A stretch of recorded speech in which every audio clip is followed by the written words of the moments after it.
আজকের একটি সুন্দর রেসিপি নিলাম। আজকে ইফতারিতে কিছু ছিল চা আপনাদের সাথে শেয়ার করলাম। এখানে আমি কয়েকটা কাঁচামরিচ নিয়েছি, এগুলো দিয়ে আমি বেসন দিয়ে পাকোড়া বানাবো। আগে মরিচের ভিতরের যে বিচিগুলো সেগুলো ফেলে দিয়েছি, আর এখানে দুটো মাঝারি সাইজের পেঁয়াজ আমি কেটে নিয়েছি বড়া বানানোর জন্য বেসন দিয়ে।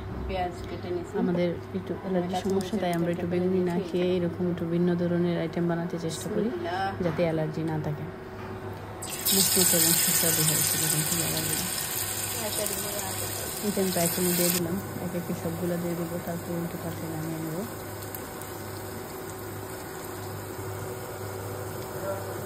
আর একটু বাদামি কালার হয়ে গেলে আমি নামিয়ে নেব।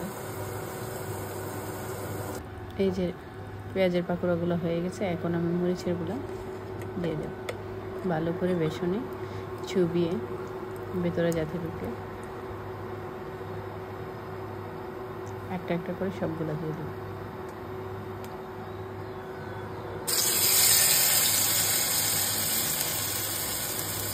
আমি 6টার মতো কাঁচামরিচ দিয়েছি, কারণ আজকে প্রথম ট্রাই করলাম।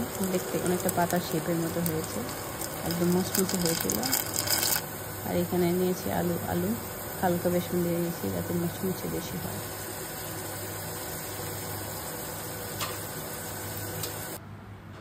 যাদের বাসায় অ্যালার্জি আছেন তারা ট্রাই করতে পারেন। আমাদের অ্যালার্জি, তাই আজকে ট্রাই করলাম। এটা নতুন একটা জিনিস নিয়ে আসলাম, কেউ বানিয়েছে কিনা জানি না, আমি ফার্স্ট আজকে বানালাম। এটা হচ্ছে পেঁয়াজ দিয়ে বানাইছি, শুধু পেঁয়াজটাকে চাক করে দেখেন কেমন মুচমুচে হয়েছে।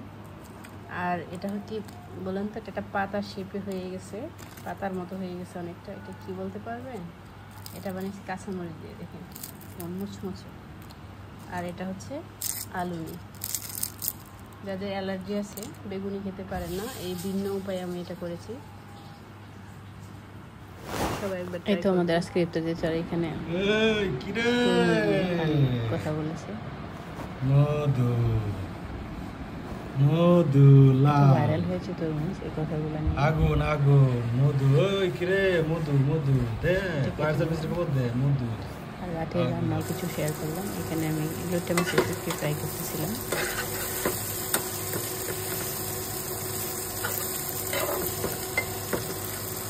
পানি ছাড়া এখন।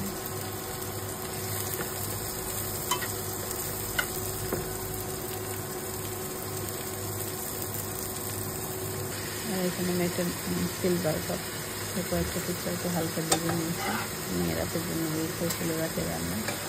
আর ইফতারি আয়োজন আসছে।